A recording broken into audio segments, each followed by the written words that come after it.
Hello friends, welcome to my channel the food fiesta. આજે તમારી સાથે શેર કરીશ તીખી સેવ એટલે કે તીખા ગાંઠિયા બનાવવાની રેસીપી. તો ચલો જોઈએ આ રેસીપી. ચલો તો આજે બનાવીશું જાડી તીખી સેવ. એની માટે મેં અહીંયા 600 થી 700 ગ્રામ ચણાનો લોટ સરસ રીતે ચાળીને લઈ લીધો છે. એમાં ઉમેરીશ અડધી ચમચી જેટલી હળદર, 3 ટેબલ સ્પૂન જેટલું મરચું. તમે મરચાંની ક્વોન્ટિટી વધતી ઓછી કરી શકો છો.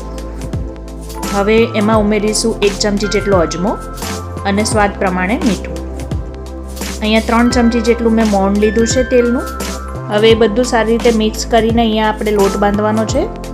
અહીંયા આપણે ઝીણી સેવ જેવો ઢીલો લોટ નથી રાખવાનો, પણ કઠણ લોટ બાંધવાનો છે.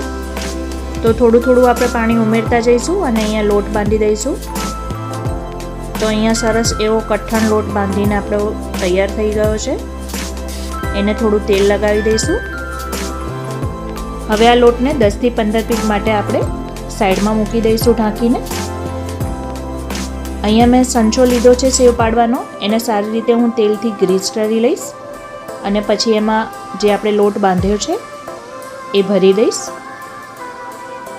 અને હવે આપણે એમાંથી સેવ પાડવાની છે. તો મેં તેલ ગરમ કરવા માટે મૂકી દીધું છે. તેલ જેવું મીડિયમ જેવું ગરમ થશે એટલે આપણે અહીંયા સેવ પાડવાનું ચાલુ કરી દઈશું. જ્યારે સેવ પાડવા માટે આપણે સંચાને ફેરવતા હોઈએ તેલમાં, ત્યારે ગેસની ફ્લેમ આપણે ફાસ્ટ રાખવાની છે.